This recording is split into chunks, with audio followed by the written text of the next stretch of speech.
It starts in the laboratory, where the girl lectures Lloyd about how the freshness of ingredients determines the perfection of alchemy, a principle she enforces without compromise. Lloyd insists he kept the materials fresh, but she cuts him off immediately, dismissing any explanation and declaring that what he brought does not meet her standards.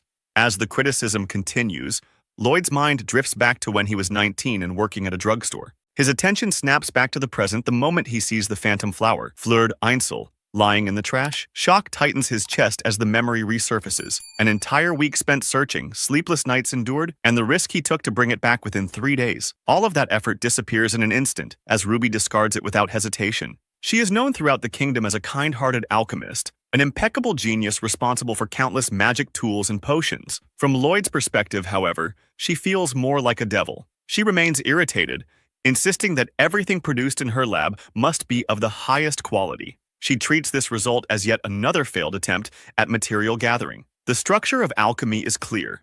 The alchemist designs the recipe and performs the compounding, while the assistant mage gathers the materials. Her success rate in both recipe creation and compounding is flawless. Lloyd's success rate in gathering materials, by contrast, is only 40%, far below the 90% or more expected of an average assistant mage. Because of this failure, she concludes that the request will not be completed in time, and Otori's reputation has suffered once again due to Lloyd. She presses him on whether he understands the weight of what he has done, reminding him that it is his duty to deliver materials that meet her standards on time. Lloyd lowers his head and apologizes. Her frustration sharpens. She clenches her teeth and berates him for apologizing instead of doing his job properly, branding him as useless, goofy, and slow. Ruby harshly condemns Lloyd, stating that his material finding rate is the lowest in the entire kingdom, and that it is deeply embarrassing to her. She emphasizes that everyone is talking about him and insists that he should already be aware of how poorly he is viewed. Lloyd apologizes again. That only fuels her irritation further, as she lashes out at him for apologizing every time. Lloyd falls silent. Even if he wanted to stop her from breaking things, he knows someone like him has no right to say so. Society already looks down on him. The pressure of her constant harassment weighs heavily, pushing him to the edge of what he can endure. Lloyd closes his eyes tightly. Then, without warning, he reaches a decision. He resolves to end it. Lloyd averts his gaze, his voice unsteady as he explains that he is tired of being an assistant mage and that he is leaving Otori. Ruby looks at him with confusion, then casually sits back in her chair, treating his declaration as if it were nothing more than a routine complaint. She assumes he will return by evening and even adds a reminder about dinner. Lloyd stares at her in disbelief and makes it clear that he is ending their relationship today. Ruby dismisses it again, telling him to leave quickly if he wants to go somewhere and remarking that his personality is irritating. Lloyd activates his item box. For him, the destination does not matter. He only wants to escape this place as fast as possible. He glances at the box and asks what she just placed inside. Ruby explains that it is a letter asking him to buy Earl Grey on the way back and even wishes him luck running away from home. Lloyd fumes at the realization that she is still turning him into an errand boy even now. Later, Lloyd sits quietly on his own. As he watches his surroundings, he feels that letting his emotions spill out is not a bad thing. He wonders where he should go from here, then suddenly questions why he is still thinking about buying Earl Grey at all. The habits drilled into him run deep. Something catches his attention. He looks up and sees a dragon soaring across the sky, flying freely with its massive wings spread wide. Tears slip from his eyes as he watches it with pure admiration. In that moment, he resolves to live like that dragon, unbound and undisturbed by anyone. His quiet moment is broken when a nearby child points him out, and the child's mother warns her not to associate with someone like him. Lloyd stands up and walks away, deciding to start his life over from scratch. Later, inside a carriage, Lloyd sits comfortably with a book, feeling lighthearted. He believes that once the carriage arrives, a town where no one knows him will be waiting. He glances to the side and notices a boy and a girl sitting close together. The narrow space of the carriage forces their proximity, and their shy reactions fill the air with a gentle, romantic atmosphere. Lloyd watches them with a sense of awe, feeling slightly awkward but not resentful. He reflects that while couples like them share warmth, his own relationship with Ruby was more like that of a servant and a noble. Even so, he finds himself admiring her, remembering how different she once was. In his memory, Ruby calls out to him, telling him not to cry. Lloyd answers through tears, brushing it off as hunger.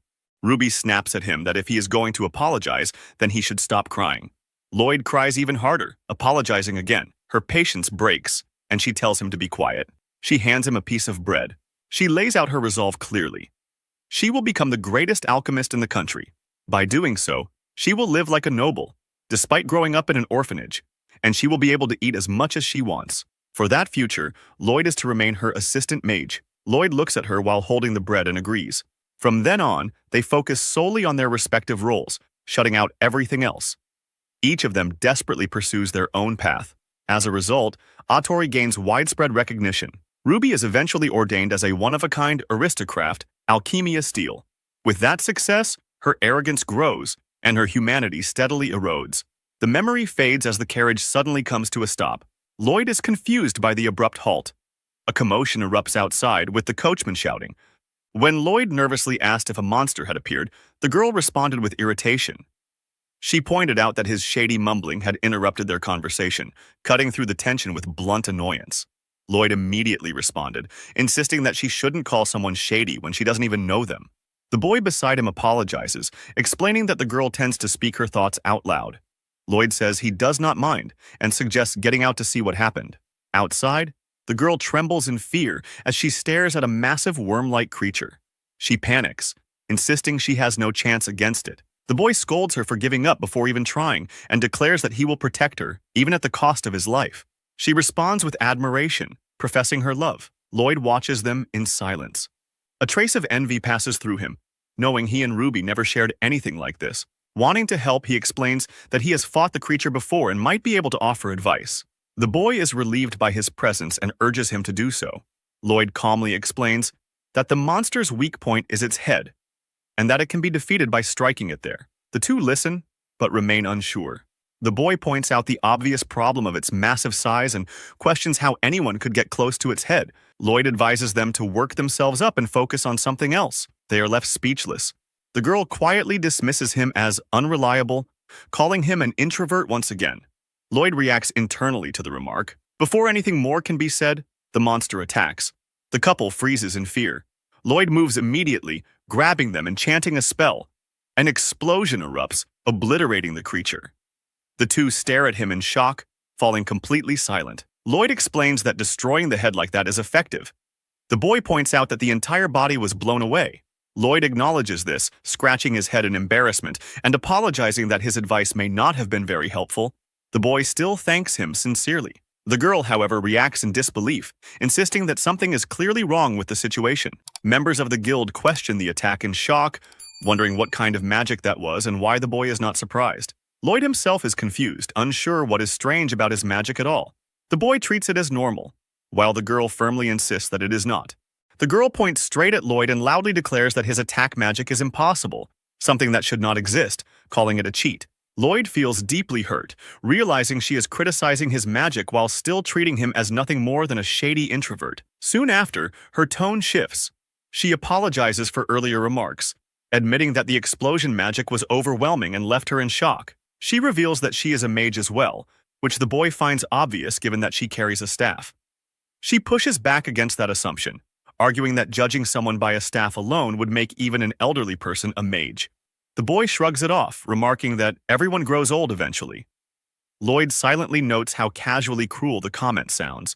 Without warning, the girl bows deeply in front of Lloyd and asks him to teach her magic. Lloyd panics and tries to deny it, insisting that he is not that skilled as a mage. She refuses to back down, begging him earnestly and even calling him her master. The word leaves Lloyd stunned. For so long, he has been treated as incompetent, valued only as Ruby's childhood friend with no worth beyond that role. The girl continues apologizing for her earlier rudeness, though her words mix respect with bluntness. The boy points out the contradiction, noting that she is blending honorifics with insults. Lloyd gently pats her head, acknowledging that people make mistakes when they are young. He sets only one condition, that she uses her magic responsibly. The girl reacts with pure admiration, declaring how amazing he is and even volunteering to become a guarantor for his debts. The sudden shift unsettles Lloyd. Being called sensei catches him completely off guard, and he immediately tries to deny the title. She refuses to let it go, insisting she wants to know more about him and asking who he really is. Lloyd hesitates, wondering whether these two would still accept him if they knew the truth about his past. He carefully asks if she knows Ruby the alchemist. The girl answers with excitement, praising Ruby as the greatest alchemist in the country, a legendary figure whose inventions have shaped history. Lloyd presses further, asking if she knows the name of Ruby's assistant mage. Her response is immediate and harsh. She recites his reputation in full, branding Lloyd as the incompetent mage with a material collection rate of only 40%. She openly expresses her hatred, blaming him every time Ruby fails to make money and wishing for his death whenever she reads about Ruby failing a quest. She finishes by asking Lloyd what that has to do with him. Lloyd falls silent. Through tears, he admits that the Lloyd she wishes would die is him. The girl freezes, struck speechless by the realization. Lloyd accepts it quietly, telling himself that being hated is something he can endure. After some time, they arrive at their destination. The girl pieces everything together, understanding that Lloyd quit being an assistant mage and came to Minerva to start over. She calls out to him again, insisting that he truly is an amazing mage and that he should have more confidence in himself. Lloyd feels a small sense of happiness. Making friends this quickly feels like a promising beginning. The girl grows animated, suggesting a dramatic makeover, imagining him in a fur coat with a mohawk and even a spiky bracelet. Lloyd steels himself, resolving to stay grounded. 3 weeks pass after he leaves the capital. Lloyd urges himself forward as he finally arrives at Minerva, the city of life in the southern light region. He is done with people like Ruby. He sets his sights on a carefree, enjoyable routine, convinced that his second life truly begins here.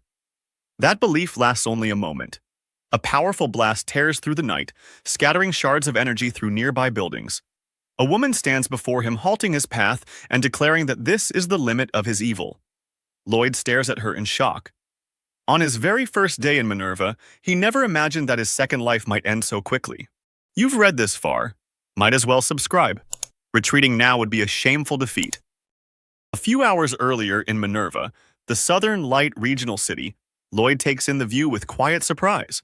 After a 3-week carriage ride from the capital, he did not expect a place this distant to feel so alive. Mars explains that the city places heavy emphasis on the adventuring business, while Lara notes that it serves as a strong foundation for Minerva's economy. Lloyd reacts with surprise when he realizes the two of them are adventurers. Mars casually suggests that Lloyd could join them. Lloyd hesitates, doubting that he is suited for that kind of life. Lara immediately objects, insisting that Lloyd fits the adventurer mold perfectly. She frames adventurers as travelers who earn their living by defeating monsters, gathering materials, and exploring dungeons, then points out how closely that mirrors the work of an assistant mage. Lloyd reluctantly acknowledges the similarity. Lara suggests discussing the future over lunch. Lloyd is caught off guard, only to be swept along as Lara confidently declares that she and Mars will support his second life. Lloyd is struck by the thought that someone is genuinely willing to listen to him, feeling as if this openness itself represents the sunlight of Minerva. Lara brushes off the dramatic framing and questions why he is being so frugal about food. Lloyd explains that he already ate during the carriage ride. Lara warns him that with that mindset, he will remain trapped in his first life. Mars asks what she means, and Lara proudly introduces a tapioca milk tea that has become wildly popular in Minerva. Rating it highly, Mars urges her to focus on lunch instead. Lara then hands Lloyd a sheet of paper and asks him to write down the job he wants. Lloyd accepts it, but his hand freezes. Faced with the question of what he truly wants to do, his thoughts spiral. Old voices resurface, overlapping and intrusive, demanding food, materials, obedience, and blaming him for failures. The pressure overwhelms him, and he admits that he cannot think of anything. Mars observes that Lloyd seems to have abandoned his dreams for Ruby. Lara offers another perspective, suggesting that the answer could be a job he has never even considered before, then forces himself to move forward. He fills out the paper as best he can and hands it back to her, uncertain, but taking his first step all the same. Lara examines the paper. As she and Mars read through it, both of them fall silent. It is titled as Lloyd's Second Life Wish List. Every option is crossed out with careful reasoning. Becoming an adventurer is rejected because Ruby might find him. Dungeon exploration is dismissed for the same reason. School is ruled out as too late, laboratory work is too restrictive. He wants something outdoors, something that allows him to use magic. Mercenary work is rejected as well, since he does not want to be stained by blood. Mars reacts bluntly, remarking that Lloyd is surprisingly picky for someone aiming for a modest life. Lara follows, admitting that his reasoning for avoiding adventuring is so negative that it leaves her disappointed. Trying to break the deadlock, Lara energetically suggests running a tool shop. She points out that his experience with material gathering would be useful. Lloyd considers it and admits that it does not sound like a bad idea, but the thought immediately spirals. He imagines Ruby appearing as a customer, demanding materials without hesitation. The imagined confrontation leaves him sweating, unsure how he would even respond. Lyra moves on to another idea and suggests carpentry. Lloyd reacts with visible shock. His imagination betrays him again. He envisions proudly presenting finished work, only for Ruby to dismiss it outright and reduce him to nothing more than an assistant mage. The imagined scene tightens his chest, his apologies repeating even in his own thoughts. Sensing his unease, Mars grabs his hand and urges him forward, insisting they become adventurers together. Lyra supports him, telling him there is no reason to live in fear of Ruby. She says it would be a shame to abandon what he truly wants to do, and that the idea of Ruby finding him at all is unlikely. Even if she did, the choice of whether to return would still be Lloyd's alone, and if he chooses to walk the path of an adventurer, they will stand with him. Mars reinforces the idea, encouraging him to at least try. Lloyd looks at the two of them, tears welling in his eyes. Gratitude finally breaks through his fear. He thanks them sincerely, overwhelmed by their kindness. Lloyd turns to Mars and asks if, by becoming an adventurer himself, he could be like them. Mars answers without hesitation, assuring him that he can. Closing his eyes, Lloyd feels a surge of resolve. The fear that once bound him to Ruby is gone. From this moment on, he declares himself a new Lloyd, ready to embrace his second life. With determination, he announces that he will try being an adventurer. As they continue walking, Lloyd remarks on how freeing it feels to move without fear hanging over him. Lyra comments that it sounds almost depressing, while Mars points out that it is a significant step forward. Lyra's attention is caught by a bronze statue nearby, and she exclaims in amazement. Lloyd explains that it is a statue of the saint from the Emerald Church, a revered figure who receives divine messages. He warns her that insulting the saint in a neighboring kingdom would be punishable by execution. Lyra shivers at the thought, while Mars notes that Lloyd clearly knows a lot about religion. Lloyd bids them farewell, promising to meet at the Adventurers Guild the next day. Lyra, puzzled, asks why he isn't heading to the inn. Lloyd replies that he is hungry and wants to train his skills in preparation for his debut at the guild. Lyra doubts whether he might be overdoing it, while Mars simply expresses relief that he seems happier. Night falls over the streets. From behind, two strangers close in on Lloyd and press a blade against his face, making their intent clear as they demand money. Lloyd stiffens, realizing the danger, and refuses to let his adventuring days end before they have truly begun.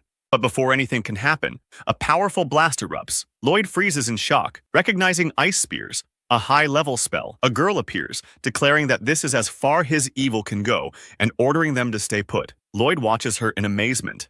The men advance, shouting aggressively, but she remains composed. Lloyd worries that her magic could cover the entire town in ice if unleashed recklessly.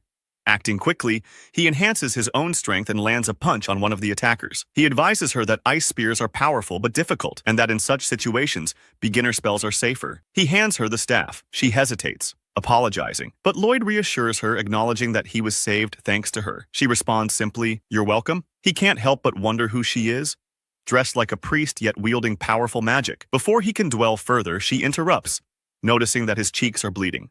Lloyd brushes it off, saying it is only a scratch. The girl steps closer and gently grabs his face, asking him to stay still. She explains that she is skilled in healing magic. The sudden closeness catches Lloyd off guard. His face turns red as he realizes how near she is, closer than he has ever been to anyone before, even Ruby. She notices his flushed expression and points it out. She introduces herself as Iris. Lloyd responds awkwardly, giving only his name. She repeats it, and he confirms it again, simply Lloyd. He thanks her and asks if she lives nearby. Iris explains that she does not, having arrived in Minerva just today. Lloyd is surprised by the coincidence and admits the same. Iris smiles at that, and Lloyd is struck by how bright it is. Iris asks what he does for a living. Lloyd answers that he is an adventurer. She reacts with admiration, assuming that a mage like him must be impressive. Lloyd grows flustered and downplays it, then asks about her situation. Iris replies that she is currently unemployed.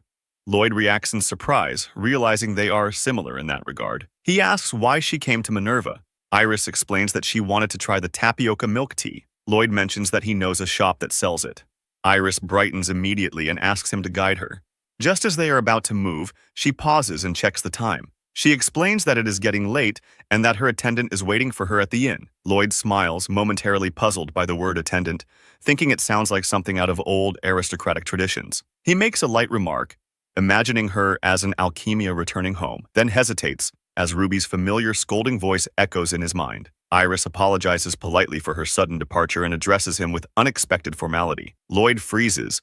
Iris then asks him for a favor. Lloyd immediately agrees without hesitation. She asks if he could help her find her way back to the inn. Lloyd is caught completely off guard by the request. At a distance, Lyra and Mars observe the scene, Lyra explains that she followed Lloyd out of concern, but now finds the situation far more interesting than expected. She begins to frame it as a dramatic romance, imagining an exaggerated climax. Mars cuts her off, pointing out how far her imagination is running. Lyra insists she is simply setting the mood. Mars offers to step in and lead the way himself. Lyra snaps at him, accusing him of ruining the moment and declaring that she's in the middle of refining critical romantic components. She raises her bow and fires an arrow, which embeds itself into a nearby building. Lyra stares in shock, stunned by the result, then declares that the gods must be favoring her today. Mars looks at the structure and asks what she thinks she is doing. The building she struck is the Adventurers Guild. Lyra turns to Mars and speaks with sudden conviction. She declares that happiness can be found when people who share the same problems exchange encouragement and connect through love. She proudly notes that it is a line from chapter 125 of The Letter of Insulation to the Incompetent Prince, calling it nothing more than modest support from a coupling elf of light. Mars silently wishes Lloyd luck. Nearby, Lloyd tells Iris that he never expected her to be the type to get lost. Iris reacts with visible embarrassment, telling him not to say it out loud. Lloyd abruptly stops walking. The Adventurers Guild stands before them. He suggests that they ask for directions inside. They step into the guild together. Lloyd politely begins to ask for help, but the atmosphere shifts instantly. Several men turn toward them with fierce, hostile expressions. One of them demands to know which of them did it. Lloyd responds in confusion. The man's anger escalates as he accuses them of defiling the portrait of their beloved saint. Lloyd and Iris freeze in shock. Another man points directly at Lloyd, accusing him of being the incompetent mage who holds back the kingdom's #1 alchemist. Lloyd is stunned that he is recognized, wondering if his face has been seen in the capital, and realizing that Iris now knows his reputation as well. The accusations intensify. He is labeled the traitor who fled the capital and then attacked the guild. The men move in to strike. Lloyd forces himself to focus. This is not the time to hesitate. He searches for a way to stop them without anyone getting hurt and casts a spell. Chaos erupts. The men shout in panic, unable to cut through what restrains them. They scream as something moves within their bodies, pleading for it to stop. Lloyd panics internally, realizing he has created a horrifying scene. Cries of pain echo through the hall as others call out in confusion, trying to report the situation. Lloyd tries to explain, insisting they are mistaken, but his words falter. Iris suddenly looks upward. She calls out a name in shock. Lloyd asks if she knows that person. Iris confirms it, explaining that she was once her knight and bodyguard. Lloyd reacts in disbelief at the word bodyguard. Above them, a woman mutters in confusion, trying to grasp the situation. She looks down, her expression shifting as recognition strikes. She voices her shock, identifying the figure below by name, the Saint of Holy Roland, Iris Elzerbel-Chort. The woman and the men behind her drop to their knees and bow deeply. They apologize for what happened earlier, explaining that they did not realize the great Saint Iris of the Holy Roland Kingdom was among the group, and that she had been repeatedly disrespected by the guild members. They offer their apology in unison. Iris urges them to raise their heads, explaining that she normally wears a mask and did not expect to be recognized. Lloyd watches the scene unfold and wonders if this level of submission is guild policy, as everyone remains bowed low. One man suddenly voices confusion, questioning what is so special about being a saint, especially since she comes from a neighboring country. Another immediately scolds him, calling him an ignorant newcomer and stressing that she is an extremely important VIP. The man panics and hurriedly apologizes. He then reflects on what he knows. A saint, also known as a holy maiden, possesses a rare power called holy law. That power revitalizes life itself, cultivating fertile lands and sustaining prosperity. In contrast, regions untouched by holy power become uncultivated territories, turning into demonic realms where dangerous high-ranked demons roam freely. He tells himself to wait. Lloyd briefly thinks that perhaps he should have dispelled the vines restraining them earlier. He recalls that each country can only have one saint born within it, and from the moment of birth, the entire nation exists to protect her. At the same time, he remembers Iris saying she was unemployed, and the contradiction unsettles him. The woman turns sharply and glares at the men behind her. She declares that those who raise their fists against the saint will be demoted to E-rank adventurers. She charges toward them, and the men scatter in panic. Iris calls out urgently and asks her to stop, explaining that she is no longer a saint and asking that they not be punished. The woman freezes in shock and blurts out her disbelief, demanding to know what happened to the saintess instead. Iris reassures her that there is already a new saint who has taken her place. Lloyd is stunned by this revelation. If Iris is no longer a saint, then what exactly does that mean? He worries whether it is truly safe for her to admit this in front of such fervent believers, unsure how they might react. Silence settles over the group. One of the men breaks down emotionally, declaring that this is exactly how a saint should be, moved by the lengths Iris is willing to go to protect them. The others follow, overwhelmed and crying openly. Lloyd watches in complete disbelief as the situation spirals in a direction he never anticipated. Iris turns to Miss Isolde and addresses her. Isolde, clearly moved as well, agrees not to punish the men if that is Iris's wish, but warns her not to lie again. Iris affirms that she is telling the truth. The mood shifts instantly. Someone shouts praise, and soon the voices multiply, hailing Iris as a saint. Lloyd stares at them in shock, realizing that no matter what she says, their devotion has only deepened. To him, their behavior feels overwhelmingly fanatical.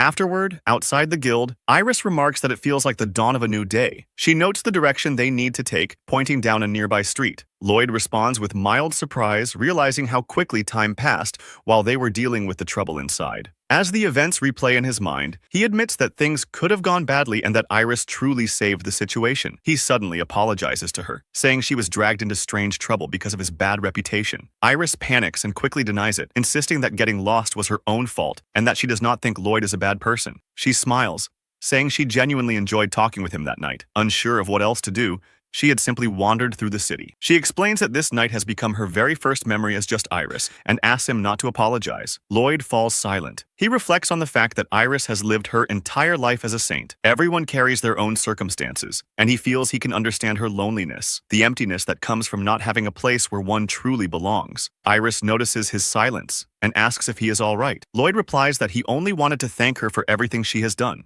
Iris tells him that thanks are unnecessary, then suddenly smiles. She remarks that when he speaks so formally, it makes her expect too much, calling him Prince Lloyd. Lloyd blushes in embarrassment. His eyes dart around as he searches desperately for something to say or do. Then he stops, noticing the clock tower in the distance. He realizes it is the answer he was looking for. Lloyd suggests going to the clock tower. Iris agrees without hesitation. Lloyd lifts her into his arms and casts a physical enhancement spell. He leaps high toward the tower, prompting a startled scream from Iris. She tells him that he surprised her, and Lloyd immediately apologizes. Iris watches him with admiration as they reach the top. They stand together in silence, overlooking the city. Iris breaks the quiet, saying that the view of the city from the sky is beautiful. Lloyd is startled and warns her to watch her step. Thanks to the magic light stones that illuminate the entire town, light is stored during the day and released again at night, keeping the streets bright even after sunset. He mentions that the tower was built by a great old goldsmith named Hecate. He explains that during the days he spent running non-stop to gather materials,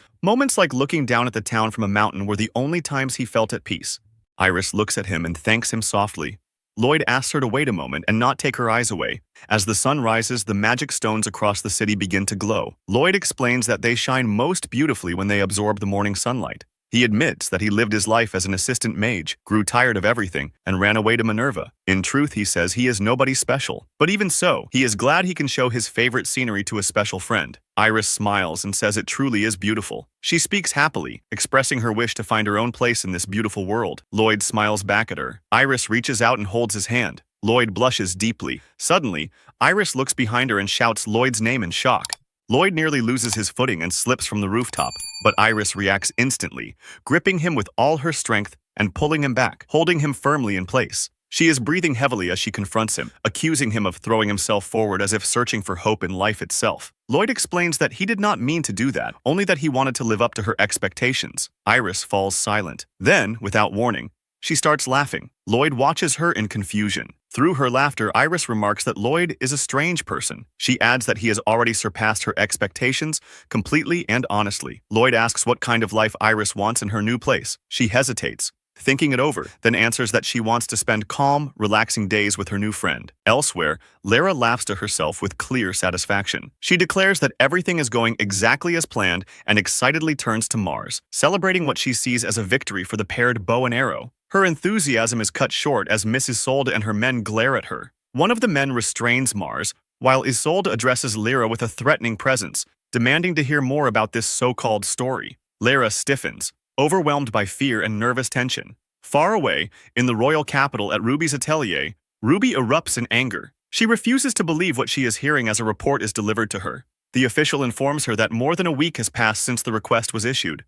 Ruby insists that they are in an emergency and argues that they can simply wait until her assistant mage returns. The response is immediate and unforgiving. As an auditor, the man informs her that the atelier's rating is being lowered to B. Ruby is struck speechless. She desperately calls out, trying to stop him as he leaves. Her mind races. The atelier's rank is the foundation of its trustworthiness, and without it, her popularity will collapse. Fury consumes her. She blames Lloyd, cursing him for not returning even after 3 weeks. The other members of the atelier anger her just as much, having promised help only to refuse her with excuses. She rages that if Lloyd could retrieve those materials, then no one else has any right to refuse, knowing how difficult they are to obtain. She lashes out, kicking a nearby post and shouting accusations of jealousy, convinced that others are sabotaging her out of envy for her talent. Gasping for breath, she declares that everything is Lloyd's fault. In her heart, she hardens her resolve. One day she will become a Chronicle-class alchemist, just like Hecate. Lloyd, she decides, is completely unnecessary. Even if she were to die, someone else would take her place. With desperation tightening her chest, she reaches a final conclusion. She must find a new assistant mage. Quick break. Like and subscribe if you appreciate the work that goes into this manga. At the Adventurers Guild, Lloyd waited with growing unease. The day he was supposed to become an adventurer had arrived, yet the two meant to stand with him were nowhere in sight. The delay weighed on him, leaving him restless and uncertain. Isolde appeared, dragging Lyra and Mars behind her. The sight caught Lloyd off guard, and panic set in as he rushed toward them. Isolde explained that an unavoidable incident had occurred that morning, requiring a brief interrogation. She asked whether Lloyd was their partner, while he took in their disheveled state, stunned that so much trouble could arise in only half a day. Isolde addressed Lloyd directly, noting that she had heard rumors about him and wanted to know why he had come to this town. Lloyd broke into a sweat under her gaze, unsettled by the intensity of the questioning and unsure what kind of interrogation this truly was. Earlier, in the grim interrogation room of the guild, Mars had called out to Lyra in concern after realizing she could not speak. Isolde had explained that silencing magic had been used on the half-elf to avoid conflict with a mage. She pressed them for their reason for attacking the guild, raising suspicions of religious extremism or foreign agents. Lyra, anxious and unable to speak, desperately tried to steer the situation. She urged Mars to explain that they had been attacked by bandits and struck by a stray arrow, hoping for a plausible excuse. Mars seemed to understand, offering a reassuring smile. Instead, he relayed that Lyra wanted to become a cupid of love. Panic surged through her as she realized he had misunderstood completely. Isolde reacted with confusion as Mars continued, explaining that Lyra admired letters written to console an incompetent prince and believed love could resolve anything. Lyra flushed with embarrassment, her silent protests mounting as Mars spoke on with confidence, insisting that honesty about her motives would make everything clear. Mars began to elaborate further, but Lyra, overwhelmed, struck him to stop him. Her reaction made it clear that the situation had spiraled far beyond what she intended, and that her personal tastes and interests had no place in this interrogation. Back in the present, Lloyd trembled as he watched the aftermath of the ordeal. He asked what kind of interrogation they had undergone. Isolde decided to let the matter slide this once, imposing a penalty instead. Lyra and Mars would take on requests free of charge 3 days a week for a month. As Isolde grew serious, her thoughts turned elsewhere. She noted the strength required to incapacitate even some A-rank adventurers within the guild, considered Lloyd's reputation as an assistant mage labeled incompetent in the royal capital, and recalled how the St. Iris had appeared without warning the previous night. The attack on the guild could not be explained by Lyra and Mars alone. Isolde's attention settled on the man connected to both incidents. If he posed any threat to Minerva, she would have him expelled from the city under the authority of the guild. She watched Lloyd closely, gauging whether he would reveal his true intentions under pressure. Mars broke the tension by asking whether Lloyd had already become an adventurer. The sudden shift startled Lloyd, and when Isolde immediately demanded to know what had been said,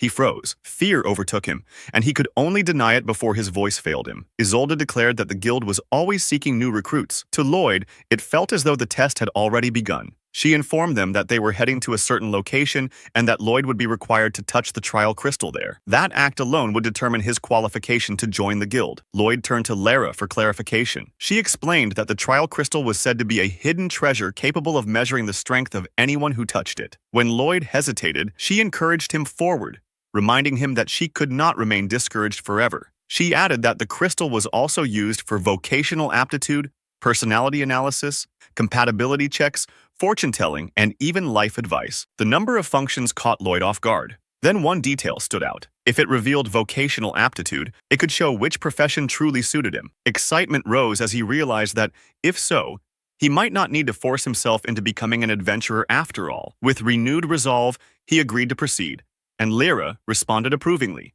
Isolde observed quietly, considering that the trial crystal might expose Lloyd's true nature. They soon arrived at the Temple of the Winds, a dungeon located an hour away from Minerva. Isolde explained that the crystal was kept on the top floor of the tower and that they would advance while exterminating the monsters inside.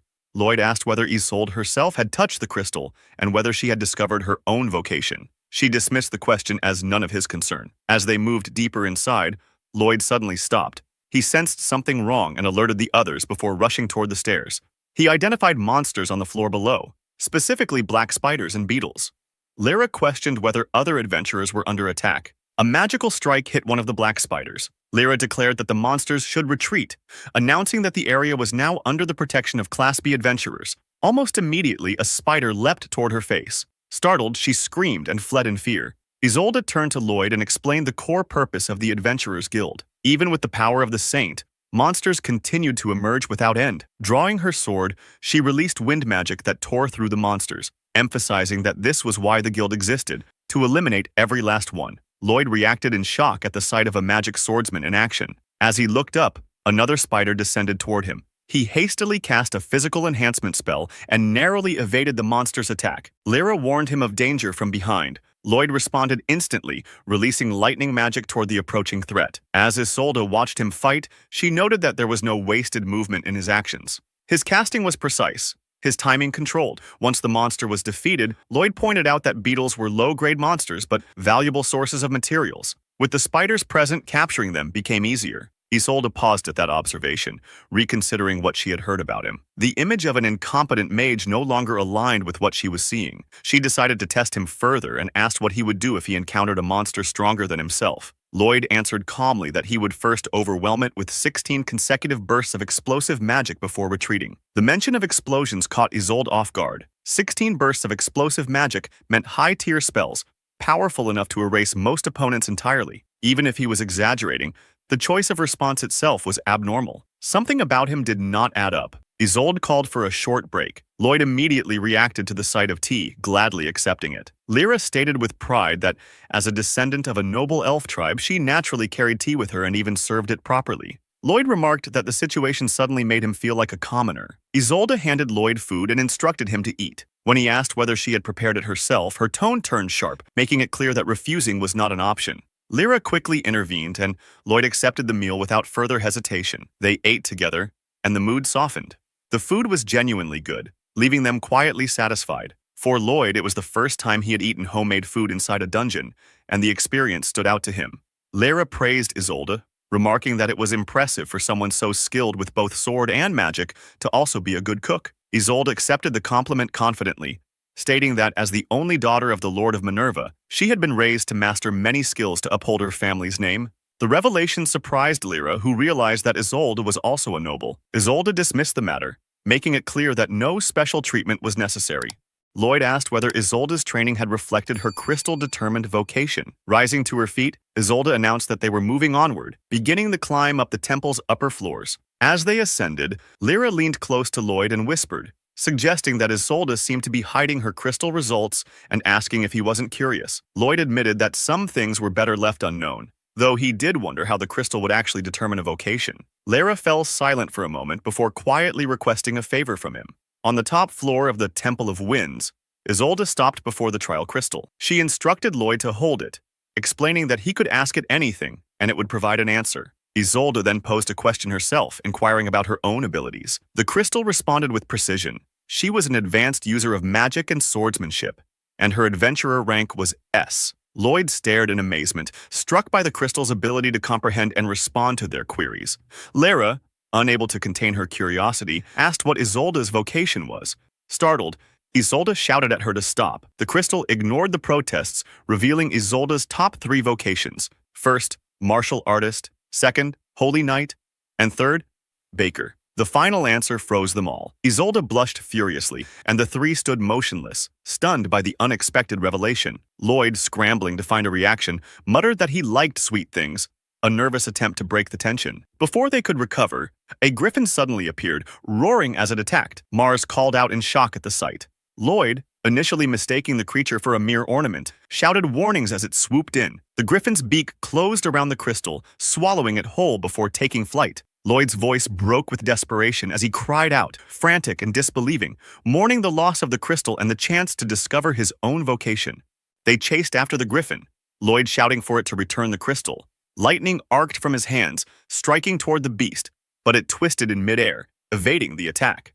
Lyra called out in surprise at how deftly the creature dodged, while Lloyd pressed on, unleashing a massive thunder spell that detonated with a roaring explosion.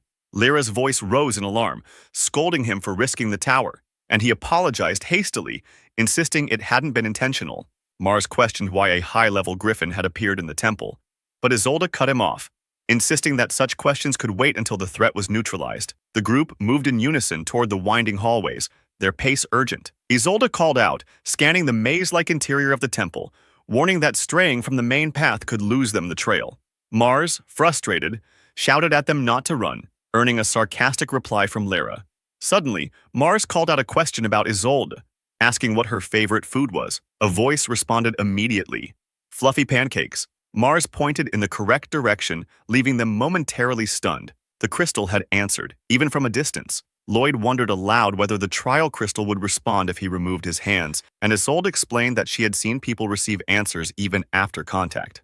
Encouraged, Lloyd asked what type of magic Isolde excelled at. The crystal responded, wind magic. He followed up with more personal questions, while Isolde grew increasingly flustered. When asked about her favorite animal, the crystal answered the rabbit. For her favorite book, it revealed a love novel. Lyra's excitement grew, while Isolde's embarrassment deepened, scolding them to stop and not pry too far. The crystal continued, answering questions about Isolde's preferred story genre and even her favored romantic pairing, each response drawing more blushes and exclamations from Isolde. Meanwhile, the griffin maintained its distance, the gap stubbornly unshrinking. Lloyd muttered his frustration and prepared to cast a spell to increase their speed, determined to close the distance and reclaim the crystal. Lloyd cast a physical enhancement spell, and the group surged forward with sudden speed. Isolde's eyes widened in shock, questioning whether such a low-level spell could truly move them so fast. Lyra screamed as she struggled to keep her footing, panicked at the sheer velocity, fearing she would fall. Mars reacted instantly, pushing her to safety while shouting warnings. He vowed to give everything to protect her, even at the risk of his own life. Despite his efforts, he stumbled, and Lyra's voice rose in alarm, calling out his name. Isolde observed grimly, noting that two of their most valuable members had already fallen behind in the chase after the griffin. Elsewhere, a man muttered in frustration, claiming he had reached his limit. Another countered sharply, reminding him that such complaints were unacceptable for someone aspiring to be an adventurer. A third encouraged him, insisting that they were at the top and capable of more. The conversation shifted when the man mentioned Lloyd, remarking that he had heard he would soon join their guild. Curiosity arose over who had examined him, confirming it was the guildmaster. A laugh followed, tinged with disdain, as one commented on the irony. Sincere dedication marred by the appearance of the outfit she wore. The men in the guild muttered among themselves, noting that no one dared to form a party with Isolde and guessing that anyone who trained under her would likely be out cold from the harsh regimen. Their conversation was abruptly interrupted by a voice emanating from the griffin, asking about Isolde's favorite pajamas. The crystal answered immediately, a pattern of bunnies and moons. The men froze, eyes widening at the unexpected response, just as the griffin turned its attention on them, attacking with terrifying speed. Lloyd shouted in triumph, realizing he had finally caught the crystal. The man behind him barely managed to react, yelling about the griffin. He called out to Isolde, bewildered, asking what this creature was and how to handle it. Isolde ordered all novices to evacuate immediately. The man, still flustered, attempted to ask about the pajamas, but she silenced him with a sharp command to go. Focused entirely on the griffin, Lloyd prepared for battle. He declared his intent to take the crystal at any cost. The griffin flinched as he cast water bullet magic, which the creature narrowly dodged. Lloyd cursed, wishing he could remove it from the tower entirely to finish it in a single strike. Determination lit his expression, and he vowed to retrieve the crystal no matter what. Isolde's gaze lingered on him with suspicion. She recalled rumors of Lloyd, the man who had supposedly dragged down the kingdom's best alchemist, labeled incompetent in magic, yet capable of wielding a variety of spells and knowledgeable about monsters. The intensity of his fixation on the crystal struck her. Could it be that from the very beginning, he had come to Minerva aiming for it, exploiting St. Iris's powers for his own gain? Lyra, noticing the griffin's aggression, muttered that it was because of Lloyd that Mars had nearly been in danger. Without hesitation, she cast silencing magic at the griffin. Isolde's shock was immediate. She realized Lara had negated her own sounds. Lara explained silently to herself that Master Lloyd had taught her the technique earlier, and that her strength lay in applying it effectively. Seizing the moment, Lyra advanced on the griffin, leaping behind it. She struck with precision, forcing the creature to drop the crystal from its jaws. Lloyd's cry of joy echoed through the temple as the crystal became free. They raced forward to retrieve it, and Lloyd's wide smile widened further when he finally held it in his hands. Lara collapsed nearby, exhausted but victorious. Eager to know his own fate, Lloyd asked the crystal to reveal his vocation. The answer came immediately. He was to be Ruby's servant. Shock froze him in place, the word servant echoing in his mind. Memories of Ruby flooded back, her scolding him for staying up late studying alchemy, pushing the lamp aside with her foot, and warning him not to do anything beyond her instructions.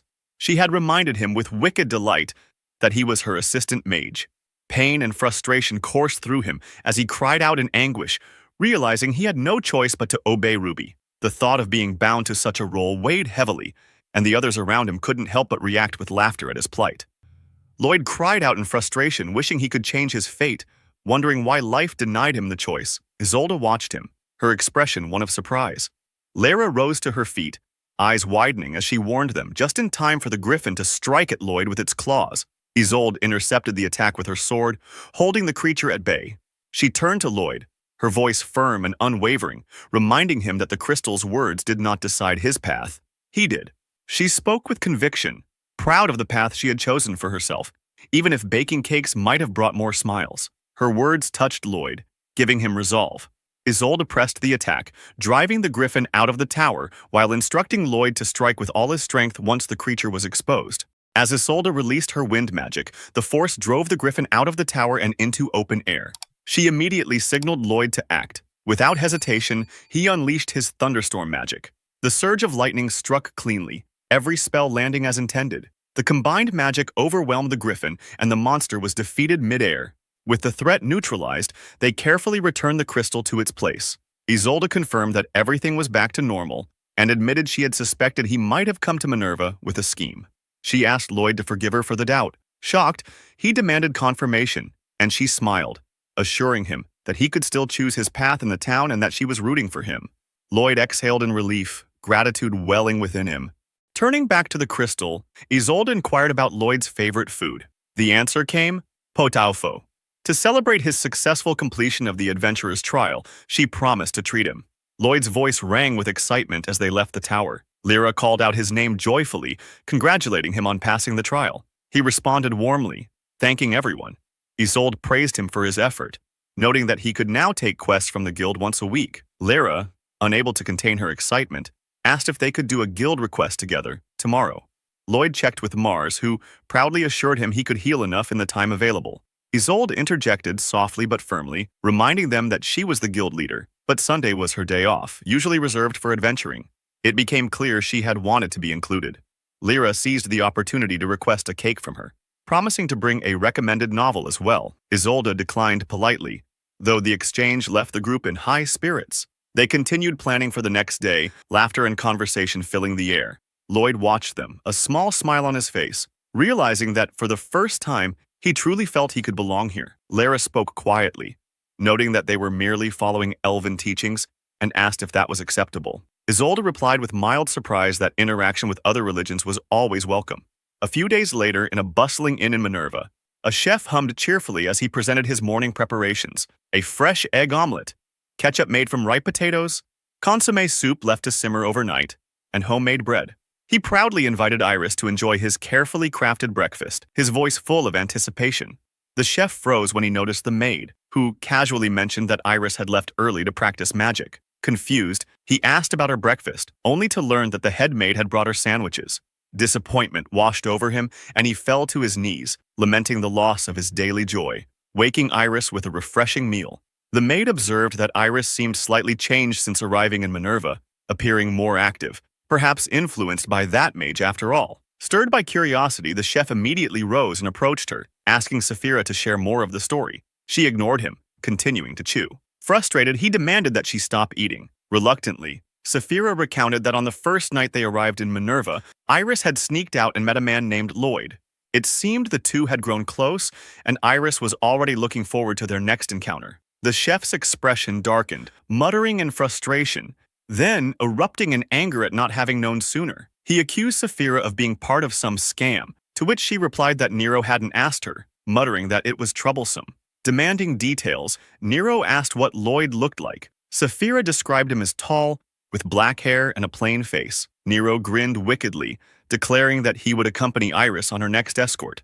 Playfully, he drew a figure on the omelet and sliced through it, adding that he was eagerly anticipating the day Iris and Lloyd would meet again.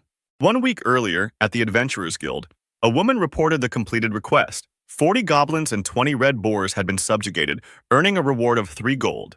She reacted with surprise, noting that such a mission normally required 3 full days. She questioned how it had been finished so quickly. Lyra answered with pride, attributing the result to their status as elite adventurers. Mars added that, in truth, they had barely moved at all. Lyra immediately silenced him, making it clear that such details did not need to be shared. Isolde suddenly called out, drawing Lloyd's attention. He turned and froze when he noticed what she was holding, a massive 4-layer cake. She explained that her subordinates had discovered her fondness for baking and wanted to try it, so she had made enough for everyone. She then addressed Lloyd directly, stating that he should complete at least one request entirely on his own. Lloyd responded with confusion. Isolde clarified that he was still constantly looking after Lara and Mars. She had wanted to bake, so she baked, and asked whether he truly had nothing else to do. Lloyd replied lightly that living a slow life was the best thing in the world. Isolde could only stare at him in silence. Images of his daily routine surfaced naturally, preparing breakfast for others, doing laundry, offering to clean rooms without being asked. Lyra called out to him, requesting red boar curry for dinner. Isolde snapped at them, pointing out how dependent they had become on Lloyd, then sighed in frustration. At the very least, she thought, he should start making time for himself. The next day, in the great forest of Vid, Lloyd reviewed his work. He had accepted several commissions, including a request to subjugate 100 goblins over 4 nights and 5 days, which had concluded that morning. He decided to take a quick lunch break, planning to finish 3 tasks before the day ended. A familiar voice surfaced in his mind, suggesting that with recovery magic, rest was unnecessary. Lloyd immediately followed the thought further. If he stayed up all night, perhaps he could complete 5 tasks instead. His eyes widened as the realization struck. That approach ran completely counter to the slow life he claimed to want. The imagined voice pressed him, questioning what he even did during a slow life. Lloyd found himself unable to answer. In his mind, the image of Ruby forced food into his mouth, ordering him to eat, work, and return. Sweat broke out across his face. He recalled Isolde's cooking and pushed back against the thought. He decided he would cook for himself, for his own sake. He would make pot au feu. The voice reacted with clear disapproval. Lloyd remembered how pot au feu had been his favorite food at the orphanage, even though it had only ever contained vegetable scraps, and how his single sausage was always taken away. The imagined voice insisted that curry was better. Lloyd argued that it had always been his dream to cook pot au feu properly using good ingredients. When the voice scoffed at the idea of hauling water from a distant well, Lloyd countered that the labor itself enhanced the flavor of the soup. The voice erupted in anger, demanding curry instead. Lloyd froze as the outburst echoed in his mind. The tension between the life he wanted and the habits he could not yet escape colliding head-on. Startled by the sudden blast, Lloyd questioned what had happened and sprinted toward the source of the explosion. When he reached the site, he saw Iris floating on the surface of a lake.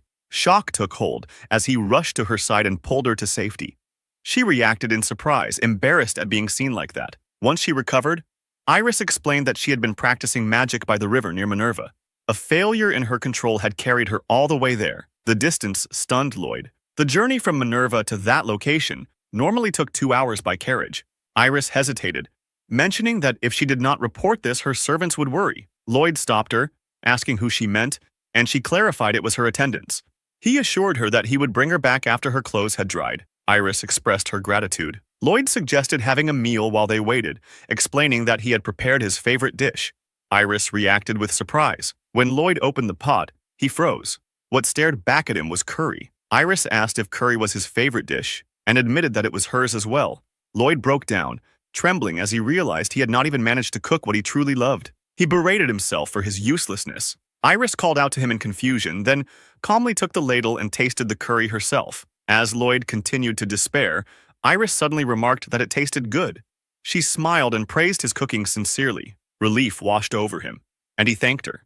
He explained that curry was Ruby's favorite dish. When Iris asked who Ruby was, Lloyd described her as his childhood friend, a mage who aspired to become the greatest alchemist in the kingdom. He spoke of her with admiration, smiling as he described how he merely followed her instructions and supported her work. Iris responded by calling Lloyd admirable. His eyes widened at the word. She explained that success required the support of others, and even if people parted ways, the help given still mattered. She told him that being someone who could support others was a wonderful thing.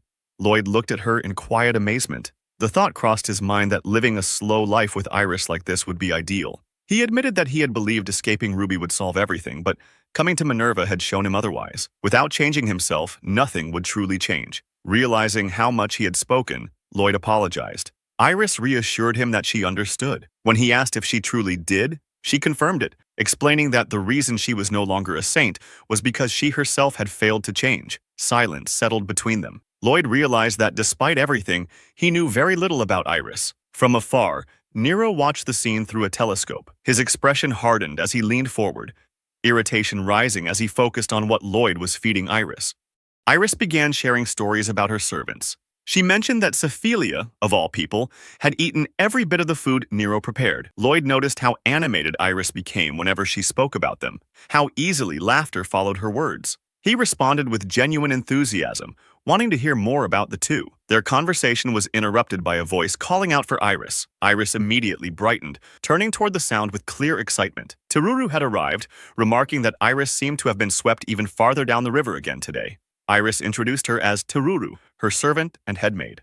Teruru addressed Lloyd, explaining that she had heard much about him and thanking him for the help he had given Iris. She glanced around, noting that she had come to return items Cephelia had forgotten, then wondered aloud where the others were. Iris panicked and explained that they had become separated and that she had come all the way here on her own. Teruru responded sternly, pointing out that Iris was once again doing something pointless. She reminded her that practicing advanced magic was dangerous and that she had been warned to stop. Lloyd could only think that Teruru was intimidating. Iris apologized but insisted that if she wished to live without the burden of being a saint, then helping others was still important. Teruru responded dryly, questioning whether that meant freezing Cephelia and the others again. Watching the exchange, Lloyd found himself admiring Iris's sincerity. Acting on impulse, he addressed Teruru directly and suggested that he be allowed to teach Iris magic himself. Iris reacted with immediate excitement, expressing complete trust in him and insisting that with Lloyd's guidance, she would be safe. Teruru considered this, then agreed on the condition that she would stop the training the moment she sensed danger. Lloyd pointed out that there was a wide-open area further downstream, and they began moving in that direction. From a distance, Nero observed the scene. He questioned why Teruru was present, noting that he had initially suspected Lloyd of having ulterior motives. Yet all he could see nearby were a desk and basic cooking tools. His irritation flared at the thought of Iris eating such an amateur meal. Turning around, he ordered Cephelia to demonstrate the swordsmanship of a former holy knight, only to stop short in shock when he saw her eating. Cephelia explained that she was checking the food for poison. She added between bites that she had forgotten her holy sword, but if it was the radish he had asked her to pick up, she still had it. Nero snapped back that he did not need it, especially not a week later. Cephelia continued eating, casually remarking that the curry was delicious and reminded her of Nero's own. Nero reluctantly tasted it himself, reasoning that as Iris's chef, he needed to know everything she consumed. The moment the flavor reached him, he froze. He recognized the balance immediately: carefully chosen ingredients, harmonized spices, rice cooked evenly without flaw. The dish felt like something prepared for royalty. In terms of technical skill, the one who made it stood on equal ground with him. Then Nero sensed something else. Beneath the refinement, the curry was steeped in fear. To him, it felt wrong, unnatural. He concluded that the person who cooked this would one day bring misfortune to Iris. In his mind, the decision was already made. That person had to be removed.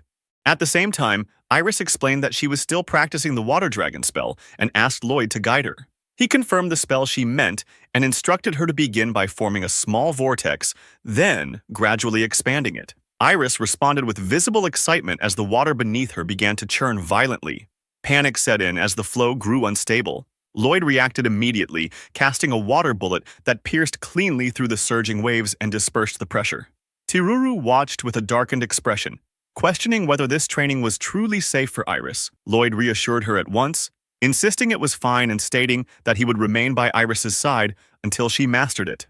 Iris straightened, confidence returning, and declared that she would give it everything she had. Lloyd smiled in response. As he watched her, a memory surfaced of the first time he himself had been able to use water dragon magic, back when he had been on the verge of death in the desert. He pushed the thought away at once, refusing to let Iris face anything like that. From a distance, Sephilia and Nero observed the scene. Nero assessed the situation methodically, confirming the downstream area was safe and that Iris had moved away from the river. He then called out Lloyd's name, apologizing inwardly as he resolved to eliminate him there. He ordered Sephilia to act. Sephilia hesitated, muttering that Lloyd could at least make good curry. Nero dismissed it, stating he would simply make Iris something even better. Sephilia acknowledged the command and launched her attack, unleashing her radish slash. A massive surge of water exploded outward. Lloyd sensed it instantly and glanced back. Iris and Tiruru both cried out his name. Without hesitation, Lloyd calmly cast water dragon magic. The summoned flow redirected the raging water, transforming the violent surge into controlled movement. Nero shouted in shock as both he and Sephilia were swept off their footing and dragged into the lake. Lloyd explained to Iris that it was a useful spell, one that allowed her to manage floods on her own. Iris absorbed the lesson, staring at him in amazement. Nero yelled at Sephilia, telling her this was her chance to act, only for her to respond that she could not, having already eaten the radish. Nero erupted in frustration. Iris finally recognized the two figures in the water, reacting in shock. Tiruru immediately called out their names and addressed Nero with a sharp, threatening tone, accusing him of once again pushing Sephilia into reckless behavior and ordering him to come back at once. Nero recoiled in fear at the sound of her voice. Before anything else could happen, a deep rumble echoed through the area. Nero and Sephilia froze and slowly turned around. A massive fish burst from the water, its enormous body towering over them all. Shock rippled through the group as they recognized it for what it was, a legion fish, a high-class monster appearing in an unexpected place. Lloyd fired a flame arrow at the creature. The attack struck true, forcing the monster back beneath the surface, but it quickly surged again, still aggressive. Nero shouted in disbelief as the assault continued. Lloyd assessed the situation with urgency. Legion fish would not stop attacking until the entire swarm was eliminated, but using explosive or lightning magic here would put everyone at risk. The tension tightened as the threat refused to subside, the margin for error narrowing by the second. Iris moved first. She rushed toward the monster and released Ice Spear, driving the spell into its body. Lloyd reacted with surprise at her choice of ice magic against water. Iris immediately apologized as the monster surged upward. The creature leapt from the lake, and a massive fish fell toward Iris. Tiruru reached her first, throwing herself over Iris to shield her. The others froze, watching in shock and worry. Iris stared wide-eyed as the fish closed in, calling out to Tiruru while unable to move. Sephilia and Nero rushed forward to help. Nero called Tiruru's name as the massive monster prepared another strike. Everyone looked up at the same moment. The legion fish suddenly exploded. Lloyd checked on them at once. Nero confirmed he was fine, but Iris reacted sharply. Her focus snapped back to Tiruru. She stood frozen, watching the fish swarm around her, fear clear in her expression. Iris acted. She cast water dragon magic, unwilling to let anyone be hurt while standing aside. Tiruru's eyes opened as the spell took shape. The others stared as Iris carefully controlled the water, lifting Tiruru free and placing her gently on the ground. The spell ended, and Iris faltered slightly. Lloyd reacted in amazement as she succeeded. The group rushed to Tiruru, calling to her in concern. Iris supported her and checked her condition. Tiruru responded calmly, remarking on the beauty of Iris's magic. Iris relaxed, relief visible as she smiled. Lloyd watched them gather around Tiruru. He recognized the difference clearly. The magic he had mastered was meant to protect himself. Iris had learned it to protect others. Tears slipped down Iris's face as she smiled at Tiruru. Lloyd smiled quietly in response. Nero approached Lloyd and thanked him for saving his life earlier, apologizing for attacking him without warning.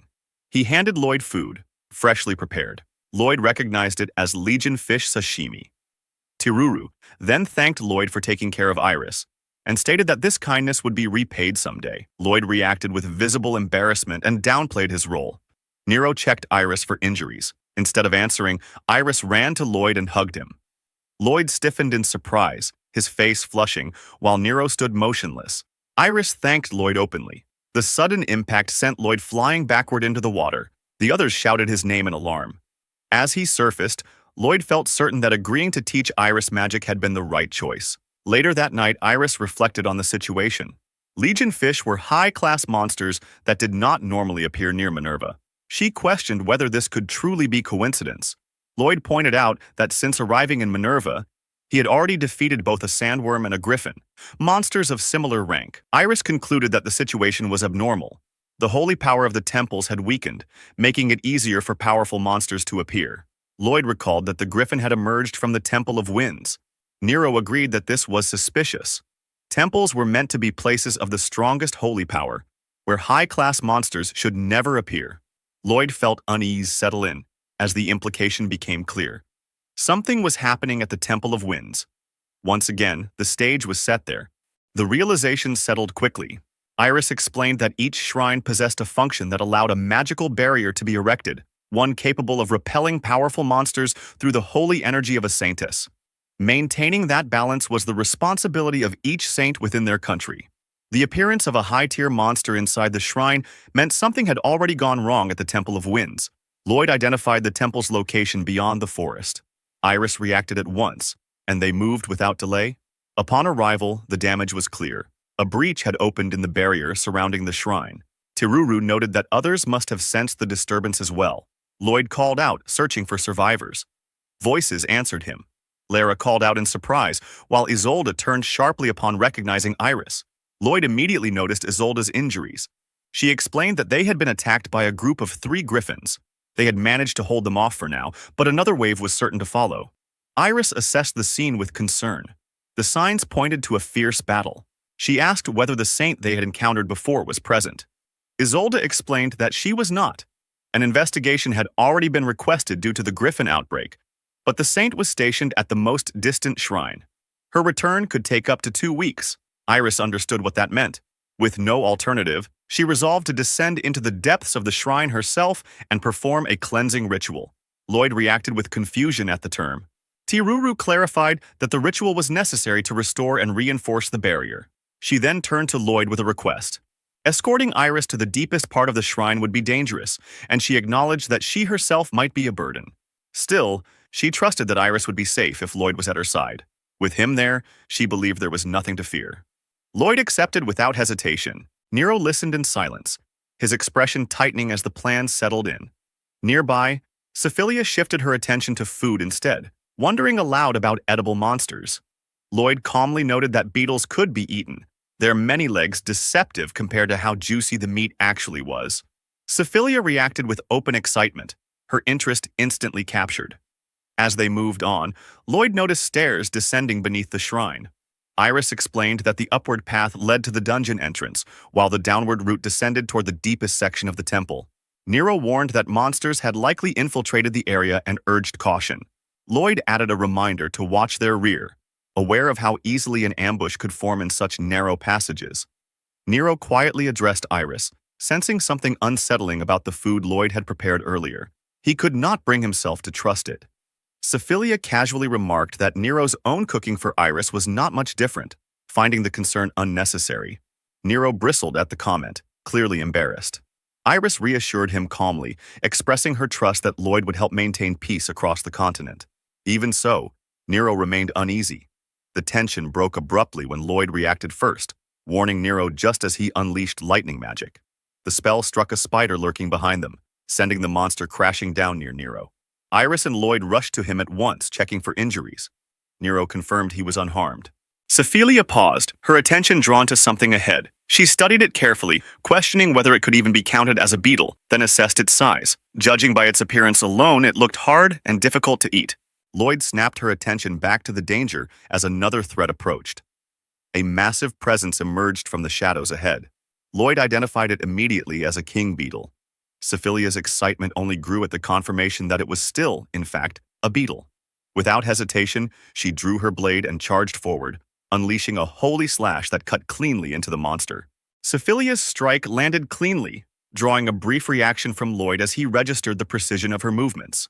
Iris clarified her background, noting that Sephilia had once been a holy knight, the same path Isolde had walked. With the threat momentarily controlled, Sephilia fixated on the fallen king beetle and asked for one of its legs. Lloyd pointed out its size, reminding her it was a king-tier monster. Her expression went flat. The next moment, she collapsed to the ground. Alarm rippled through the group as they rushed toward her. Sephilia admitted her will to fight was gone. Lloyd quickly realized she was simply starving. Nero observed the scene without comment. Lloyd suggested that cutting the meat into smaller portions might make it easier to eat. Nero abruptly stepped forward, taking the plate himself. He explained that removing the slime and overpowering the odor with strong spices would solve the problem. He prepared the food and handed it to Sephilia. Her reaction was immediate. Energy returned to her eyes as she devoured it, clearly satisfied. The change was instant. Sword in hand, she sprang back into motion and charged ahead once more. Lloyd watched in open amazement, struck by the realization that even beetles could become something extraordinary when cooked properly. The moment was cut short by urgent news. Lara's voice reached Lloyd from another battlefield, reporting that a large horde of high-tier monsters was advancing toward the shrine. The defenders were already engaged and could not hold out much longer. The barrier needed to be raised immediately. Lloyd recognized the danger at once. Iris responded without hesitation, urging everyone to move faster.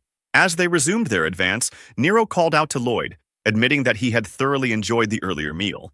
Even so, he made it clear that his acknowledgement would wait until he uncovered the secret behind that flavor. Lloyd misunderstood the intent entirely, assuming it was a matter of secret ingredients. Nero dismissed the idea outright. Lloyd, undeterred, shifted the topic instead, eagerly asking about proper ways to cook beetle meat. Iris watched the exchange quietly, a small smile forming as they pressed onward.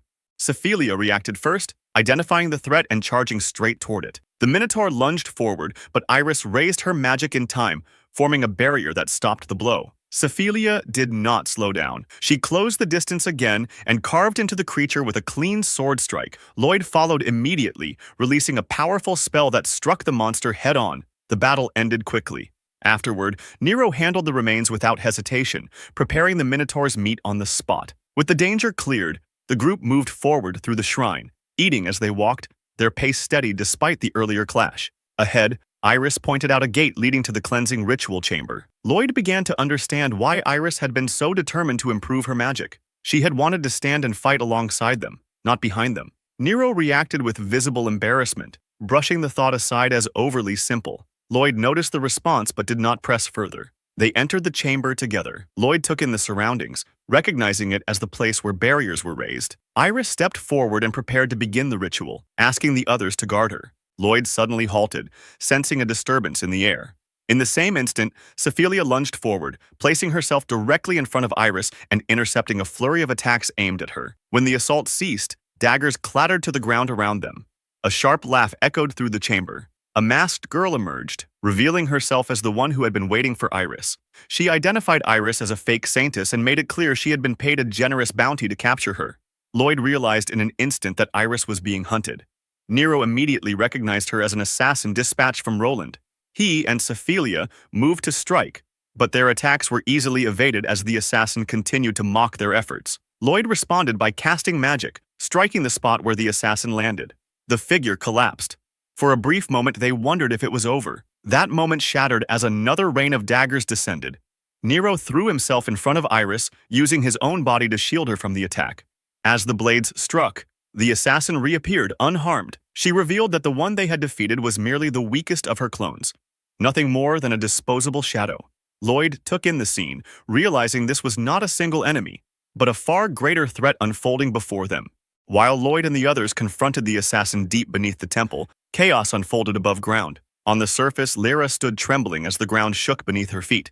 Mars, already engaged with a monster looming nearby, tried to keep her focused, urging her to fight. Panic overtook her as she stared at the temple breaking apart. If the creature crossed the barrier, Minerva itself would fall. Around them, adventurers stared in terror at the massive silhouette advancing forward. The name spread through the ranks in fear. A land eater, a high-level monster. Some began to lose their resolve, voices shaking as they spoke of retreat. Isolde cut through the panic. She reminded them that abandoning the fight meant abandoning the city and its people. Iris and the others were already working to restore the barrier. Their task was simple and brutal: hold the line until then. From a distance, Tiruru watched the crumbling shrine, unease tightening her chest as her thoughts turned to Iris. Deep below, the assassin revealed herself without hesitation. She identified her allegiance to Roland and rebuked her own clone for openly exposing their identities. The clone dismissed the concern, treating introductions as simple courtesy. Nero struggled to understand the exchange, confused by the sight of an assassin arguing with her duplicates. Lloyd turned toward Iris, checking on the barrier's condition. Iris reported that a powerful force was pressing against it, and all she could do was stop the breach from widening. Her expression shifted as realization struck. She questioned whether the Staff of Holy Destruction was involved. The clone answered plainly, producing the relic. The assassin reacted with irritation at the display, accusing the clone of showing off again. Iris demanded to know what they had done. Lloyd, unfamiliar with the artifact, listened as Iris explained its history. It was a weapon from the ancient war against demons, meant to be sealed away by the Holy Kingdom of Roland. Lloyd quickly grasped the implication. As long as the staff remained intact, the barrier could not be fully restored. The assassin revealed their plan without restraint. They had confirmed the saint of this country was absent. The outbreak and destruction were deliberate, a trap designed to draw Iris here. Anger hardened Iris's expression as she realized how many lives were being gambled for this ambush. Lloyd called out to her, sensing the shift. In an instant, the assassin and her clone appeared behind Iris. The threat was immediate. Sephilia moved without hesitation, stepping in behind of Iris and blocking the attack. The assassin calmly noted that every clone present was a first-class killer, questioning how long Sephilia could endure. Nero cursed under his breath, aware they were running out of time. Lloyd raised a force shield, knowing it meant abandoning offense to maintain protection. He entrusted the battle to the others. Sephilia seized Nero by the foot and launched herself forward, unleashing a combined holy slash that carried Nero along with it. The impact sent the enemy flying. Even the clones recoiled, shocked by the pressure behind the strike. They muttered in disbelief, struggling to comprehend her strength. The clones began arguing over who would advance next as they regrouped. The assassin cut through the hesitation and gave a final command. A thick smoke suddenly flooded the chamber, swallowing the battlefield. Lloyd immediately recognized the tactic and warned the others. Sephilia raised her guard as visibility vanished, the fight plunging into uncertainty once more. The assassin and her clones activated an illusion technique that bound the present to memories of the past. Sephilia froze in place as her surroundings shifted. She appeared alone, eating quietly. A familiar presence approached, offering her pastries. As she tasted them, her reaction changed, the flavor lingering in her senses. Lloyd called out to her, but she did not respond. One of the clones explained that Sephilia was reliving fragments of her past through hallucination. Another clone added that Sephilia had lived only through combat, never knowing the taste of good food. The assassin declared that this was the beginning of the end. She described the illusion as a space where one's deepest desires surfaced, a place too comfortable to escape. Once trapped, there was no waking from the endless dream. She took pride in the technique, confident in its perfection. Iris recognized the danger of the spell and turned to Lloyd in alarm. Lloyd hesitated, weighed down by uncertainty over what he truly desired. As the protective magic began to weaken, Iris called out to him again. The assassin noticed and turned her attention toward Nero. He too was drawn into an illusion. In it, Iris welcomed him as the head cook, imagining a future where everyone could enjoy good food together. Her joy was unrestrained as she praised his cooking, abandoning her former responsibilities. Lloyd watched Nero closely, sensing something was wrong. Lloyd realized he could no longer rely on protection magic alone. The enemy was clearly aiming for Iris, and with Nero and Sephilia still trapped in the illusion, he was the only one left to act. To protect her, he would have to release the barrier and fight directly. Nearby, Nero remained under the spell, focused only on Iris, praising her as she ate, completely unaware of the danger around them. Nero's illusion twisted further. He fed Iris excessively, urging her to eat more, his fixation growing distorted. Iris recoiled in confusion as the scene escalated. Even the assassin was taken aback by the warped desire unfolding before her. Abruptly, the illusion shattered around Nero. The assassin realized she could not maintain control over him. She had never encountered someone whose obsession overpowered the illusion itself. She dismissed him as an anomaly and resolved to defeat him directly. Lloyd seized the moment. A realization struck him, and he called for Nero to cook. Nero hesitated, confused by the timing, but Lloyd was certain that the cooking of the real Nero would reach Sephilia through the illusion. When Nero questioned the lack of ingredients, Lloyd provided a chest without hesitation. Despite his reluctance, Nero agreed to try. As the assassin stared in disbelief, Nero and Lloyd worked together in the middle of the battlefield, combining what remained. The result took shape as a dish made from leftover curry, finished with omeris, its presence cutting through the illusion that still clung to the field.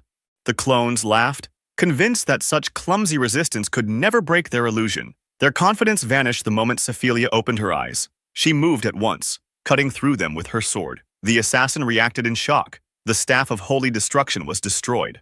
Lloyd realized the plan had succeeded. The assassin clenched her teeth, unable to accept that her illusion had failed because of Sephilia's appetite. Sephilia continued eating, acknowledging her mistake in being deceived by illusionary food, while Nero noted that the same appetite had saved them.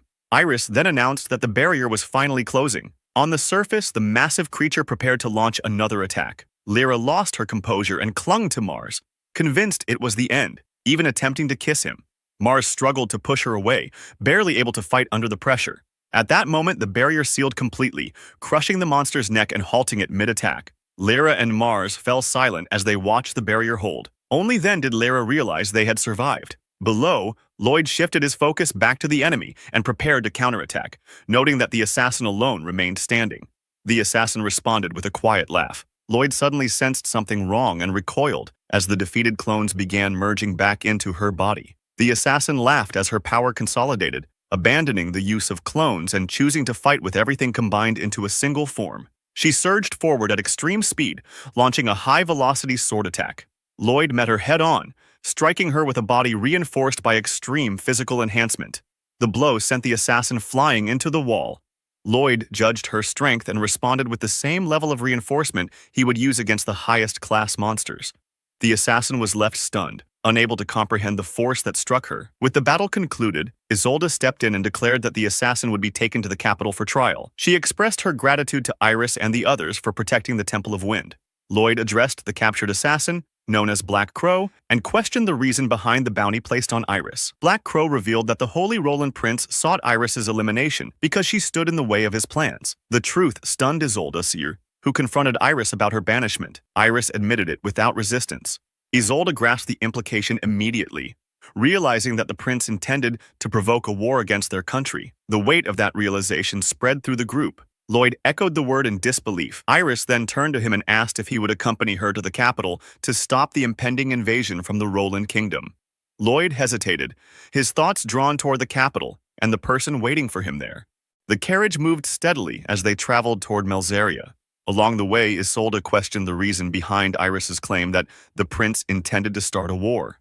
Iris explained that Prince Geese had long insisted on seizing neighboring heathen counties to strengthen their forces against the demons. She had opposed him, arguing that such actions were no different from the demon invasion 2 centuries ago. For that stance, she was branded a fake and banished. She made it clear that the recent incidents were only the beginning. To stop Roland's invasion, she intended to ask Melzaria to help form an alliance with other nations. Isolde accepted this reasoning and stated that she would arrange an audience with the queen.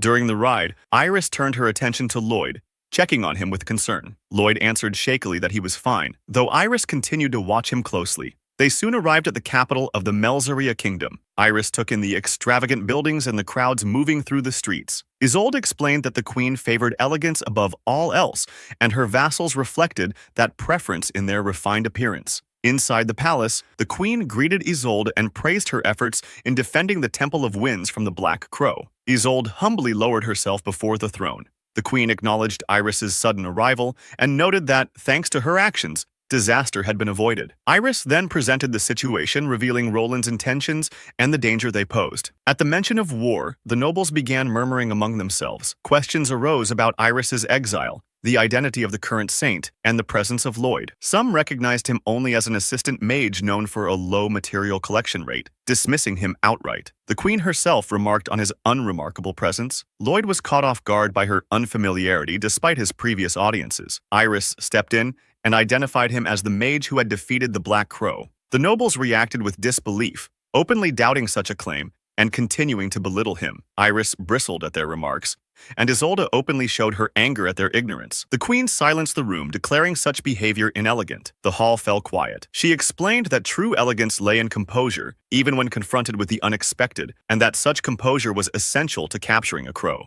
With a measured smile, she proposed a test to see whether Lloyd truly possessed the strength to defeat an enemy like the Black Crow. The arena fell into a tense hush as an announcer declared the arrival of Melzaria's most renowned knight commander, the Dandelion Knight of 100 Flowers. The queen's voice cut through the air, permitting him to face multiple opponents at once. daring him to defeat them and display his elegance. Iris wondered what kind of outfit the queen had made her wear, only to be met with the firm assurance that it was considered elegant. Nearby, Isolde noticed Lloyd again sinking into a gloomy mood. Sephilia and Isolde moved immediately to intercept the knight's strike, their swords clashing with his in swift, precise motions. Isolde urged Lloyd to stay focused, reminding him not to be distracted by the spectacle. He met her gaze, questioning her own attire, and Isolde retorted sharply, noting his own awkwardness. Isolde then turned to Sephilia, recalling her past as a holy knight, and instructed her to exploit the Gemini blade. Sephilia hesitated, momentarily confused by the term, but Isolde pressed the point, emphasizing that this was a rare chance to act. The knight responded with a powerful technique, Dandy Giga Bloom Flash, overwhelming Isolde and striking her down. The arena announcer declared the match over, and Lloyd's panic surged as he awaited the next challenger. Iris seized his wrist, pulling him forward, her determination clear. She urged him to act to prove his worth to those who had doubted him, reminding him that he was the hero who had saved Minerva. Slowly, Lloyd's composure returned. He nodded, ready to face the challenge. Together,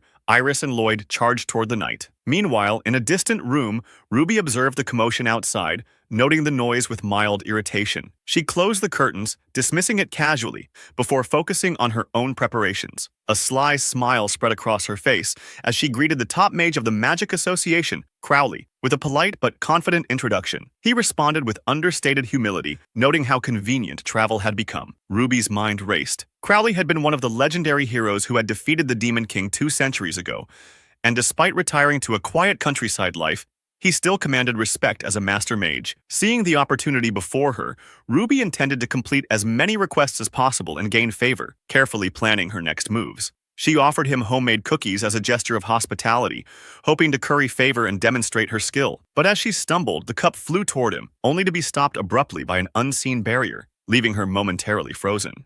Ruby's offering was met with immediate scrutiny. The man criticized the flavor, noting the explosive ingredients and how they overpowered the taste. Ruby, shocked, realized he had identified the ingredients and the instant protection magic with just a single taste.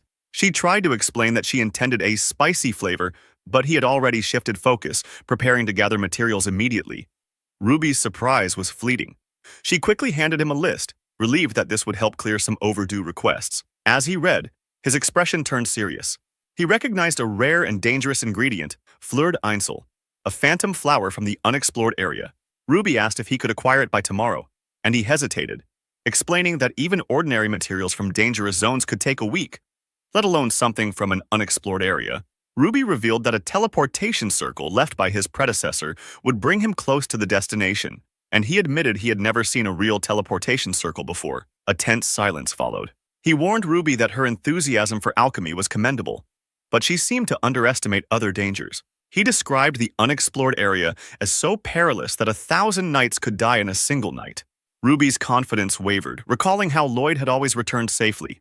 But the man pressed on. He acknowledged that if her words were true, her former assistant was no ordinary mage. He could only be described as a Chronicle-class mage.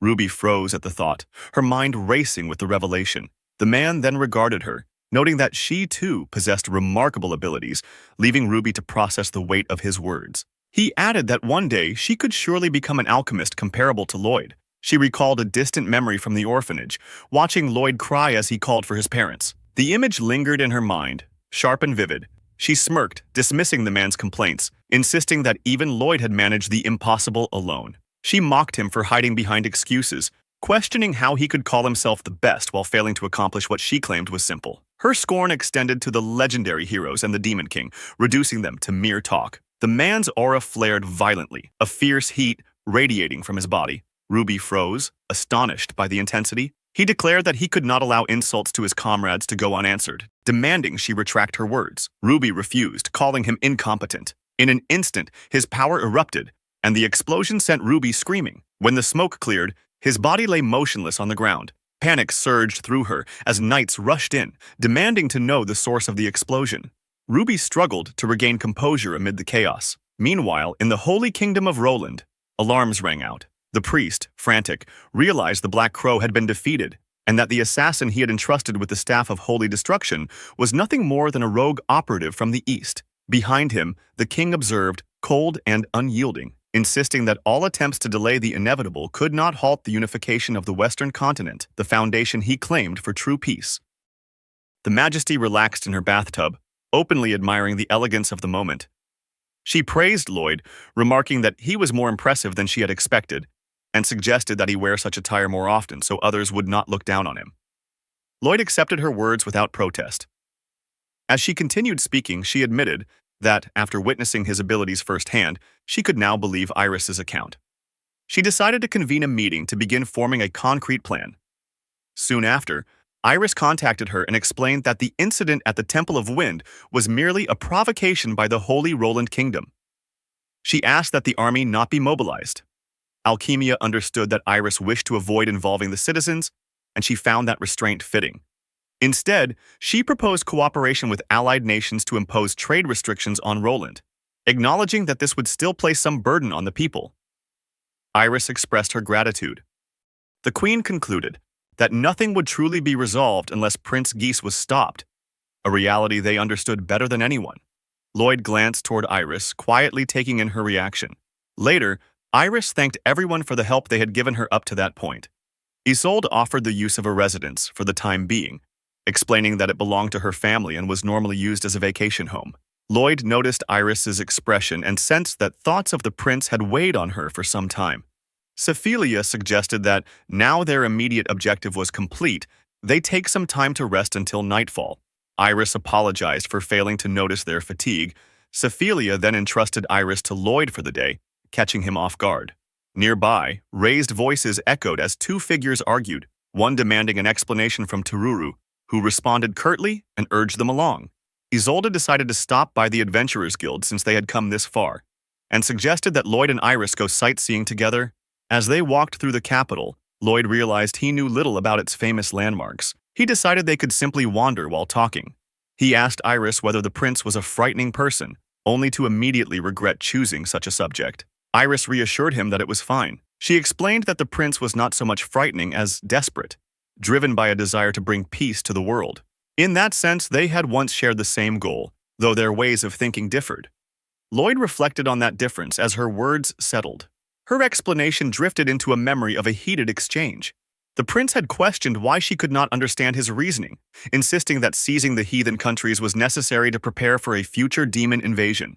Iris had firmly opposed him, arguing that invading other nations would make them no different from the demons themselves. Even if the world were unified under one will, it would still lead to countless meaningless deaths. The prince had responded with anger, claiming that if they could truly rely on the saints' barriers to stop an invasion, there would be no need to go so far. She was told that her holy power is not enough. After hearing that, Lloyd apologized for bringing it up, but Iris brushed it aside with a light laugh. To him, it was clear she had endured far more than she ever spoke about. They moved on and arrived at a lively attraction. Lloyd asked what the place was, and Iris explained that it was a magical traveling fair.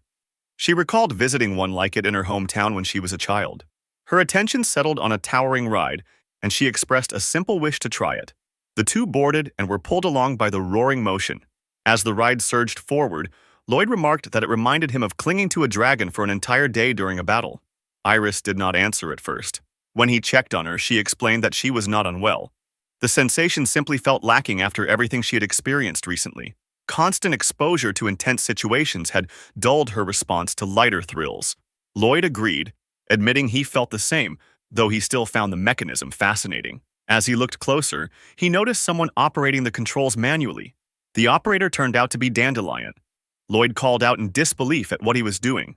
Dandelion treated it casually, explaining that it served as training while also letting him watch children smile. The explanation left a quiet impression of his character. A child behind them muttered an insult toward Lloyd, calling him incompetent.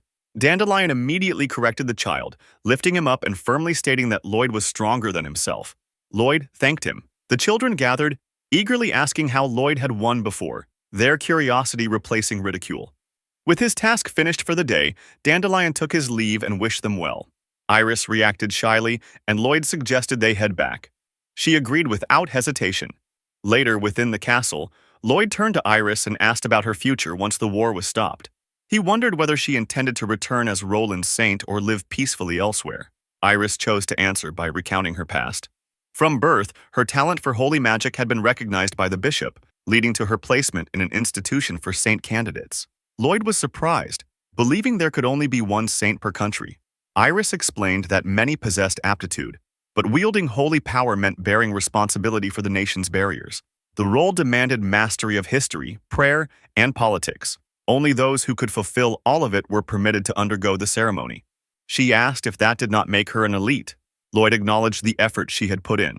She explained that she endured it all for the sake of the people she wanted to protect. Her mother working at the market, her brothers laboring in the fields, her knight father who visited when he could, the people of Roland, raised in harsh lands yet kind at heart. In the end, her conflict with the prince worsened until she was banished. Even so, the comrades who followed her stood by her, believing she was right. Returning to the role of saint would be difficult, but Iris admitted she wished to live alongside the people who mattered to her. She could not endure a life of solitude. Lloyd reflected on how much effort it had taken for her to deal with Ruby alone, and his thoughts naturally returned to Iris herself. Noticing his silence, Iris watched him carefully. Lloyd answered by saying she was remarkable, and that he would do whatever he could to see her happy. Tears welled in Iris's eyes as she thanked him. They peered through a doorway as a voice welcomed Iris back, praising her for enduring the long journey to the capital. Her attention was immediately drawn to the lavish spread before them.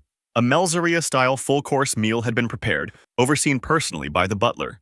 Tiruru cheerfully claimed that everyone had helped, only to be sharply scolded as she lunged toward the table. She muttered about being starving while continuing to eat, earning another reprimand for speaking with her mouth full. Iris turned to Lloyd and spoke of celebrating together once everything was over. Lloyd agreed, seeing it as a fresh start for her. Iris affirmed the promise. Later that night, whispers spread among the soldiers. Ruby the Alchemia had been arrested after allegedly attacking Crowley in her desperation for money. In her cell, Ruby seethed, railing against the rumors being spread about her and wondering why no one would defend her, despite her status. Something was suddenly tossed into her cell, startling her. Nearby prisoners muttered apologies and unsettling remarks. Some spoke of failure and hunger. Others recognized her as Melzeria's top alchemist and questioned whether she would be taken to Roland. One dismissed the idea, calling her too valuable, suggesting instead that handing her over would boost reputations. Another silenced the chatter, noting that failure would mean execution regardless. Ruby listened in disbelief as the discussion spiraled. Someone suggested escape. She scoffed at the idea, pointing out the impossibility. Keys were suddenly produced, proving otherwise. Concerns were raised about the long distance to the border, only to be brushed aside. Ruby mentioned her atelier and the teleportation circle hidden there. Assuming magic could be used, the answer came easily. She decided to go along, planning to present herself as having been forcibly dragged into the incident, believing that would clear the accusations surrounding Crowley. The group vanished into the night.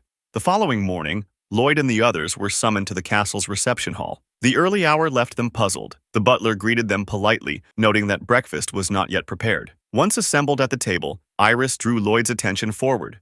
The Majesty delivered the report. An important figure in the royal capital had nearly been assassinated. The suspect had escaped alongside Black Crow. Border troops had also come under attack. With a steady, unblinking gaze, the Majesty announced that Roland had begun its invasion of Melzeria. Iris admitted that she had not grasped the prince's true resolve until Black Crow appeared, and by that point, Iris had already departed Roland.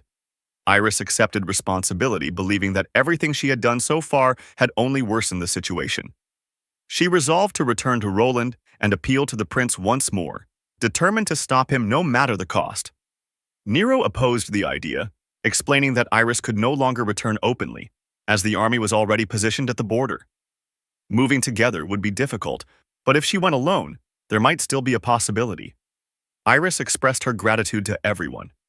At that moment, Lloyd recalled something important.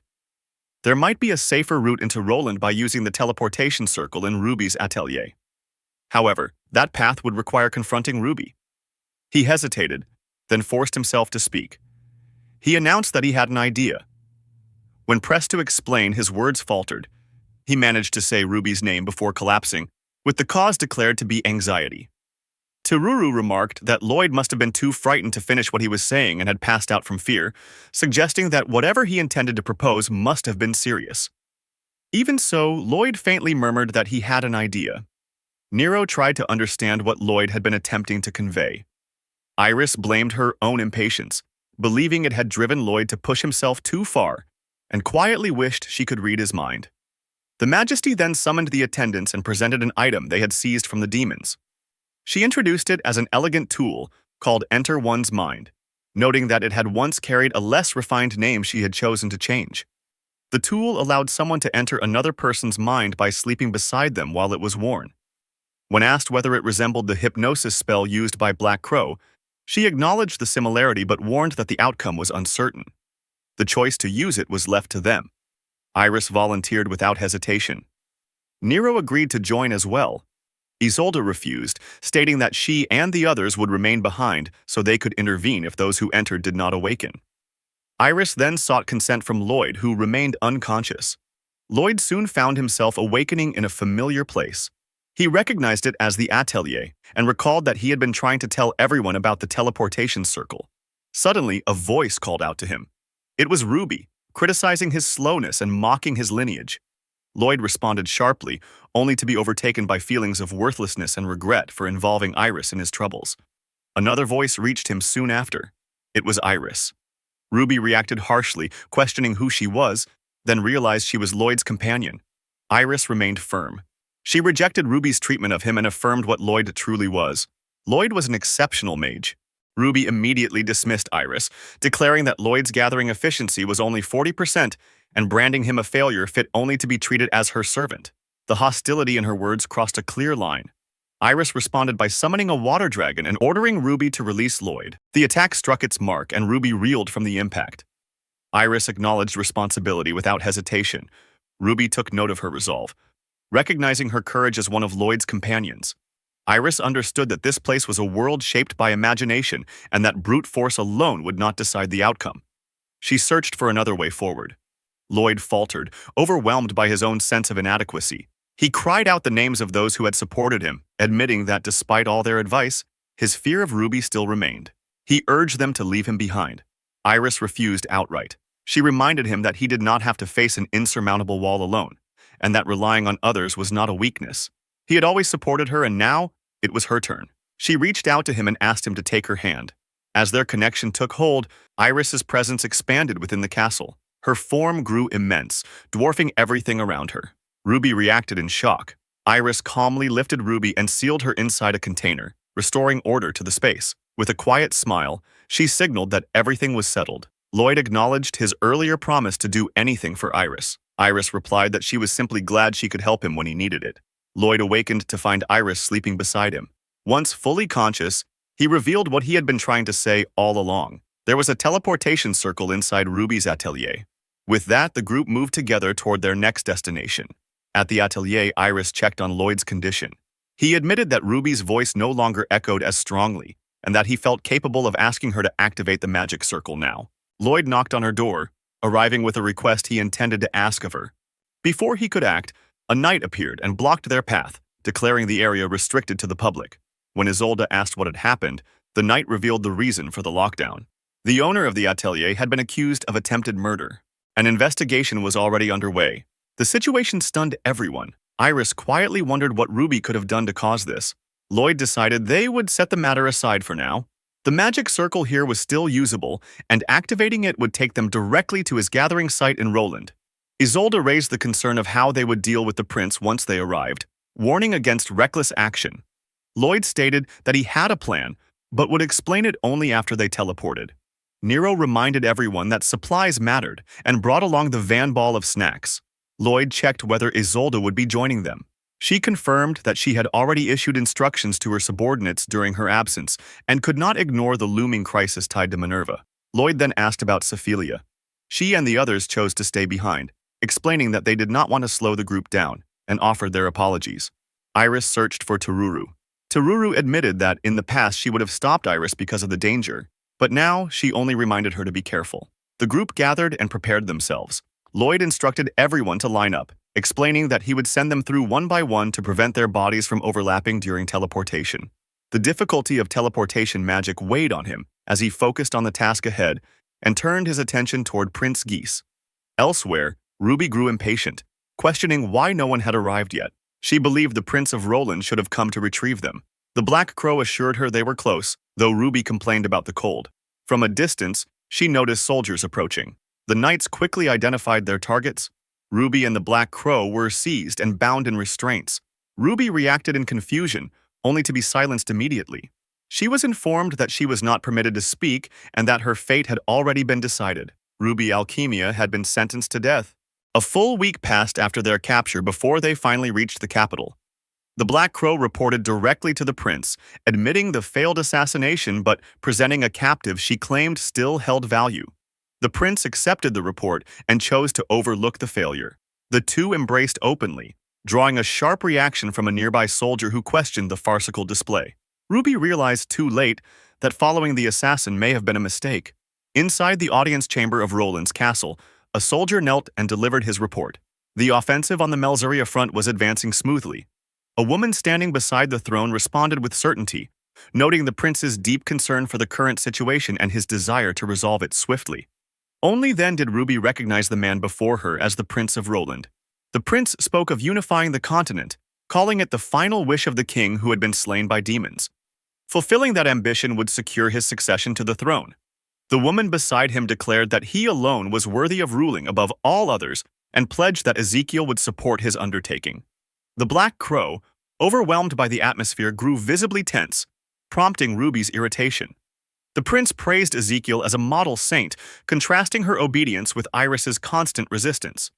He recalled Iris opposing war, objecting to tax increases on farmers, and even interfering in matters as trivial as the royal kitchen. Her authority as a saint, wielded against him, had long been a source of resentment. Ezekiel dismissed those grievances as matters of the past and affirmed her presence at his side now. Ruby observed everything in silence as another report was delivered. During patrols, the soldiers had captured the Black Crow. The assassin reiterated her failure against Iris, but insisted that the captive she brought would still be useful. The prince cut her off without hesitation.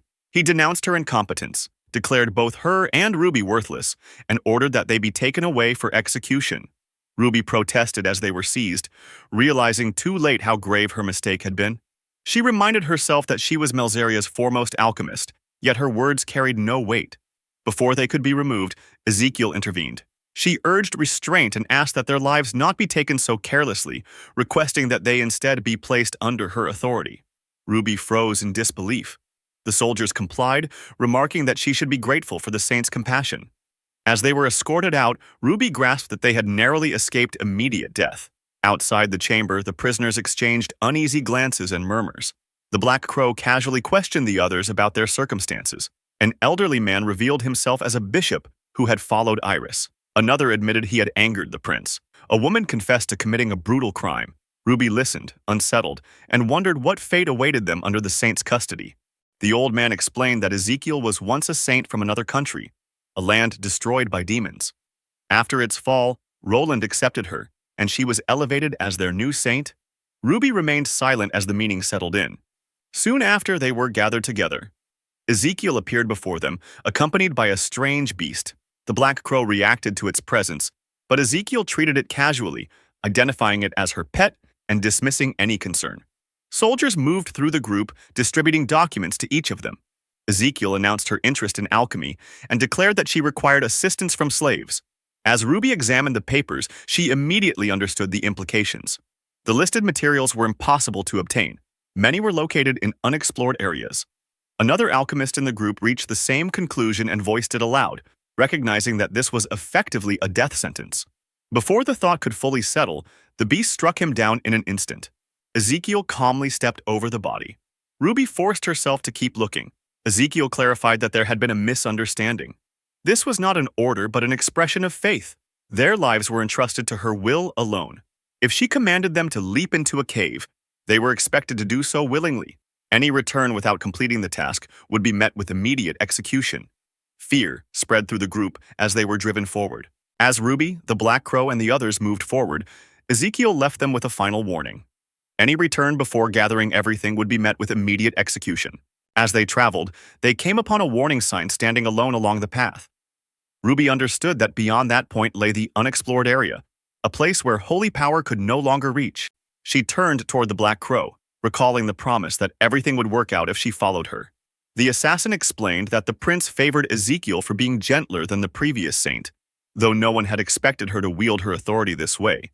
It was even possible she had been responsible for driving the former saint away. There was no path back. Defiance meant certain death. One of them urged cooperation as the only chance of survival. They moved on together. Without warning, one of them was swallowed whole as something burst from the ground. A three-headed Chihuahuabarus emerged, throwing the group into panic as they scattered in fear. Ruby recognized the monster immediately as they ran. One of them spotted what looked like a nearby cave and urged the others toward it, hoping for shelter. As they drew close, a dark creature lashed out from within.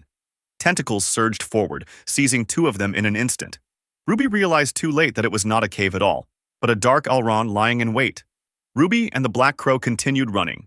With no other options, the Black Crow deployed her clones. The duplicates were devoured one after another, but the assault did not stop. The strategy was not to distract, but to overwhelm, forcing the Chihuahuabarus to gorge until it choked, a method as effective as it was grotesque. Even so, the monster showed no sign of slowing, consuming endlessly. The scene was grotesque and unrelenting. As she fled, Ruby's footing failed, and one leg sank into the ground. Behind her, the Chihuahuabarus reared up, its jaws opening wide. In the next moment, she was inside its mouth, her body sliding along its tongue as it prepared to swallow her whole.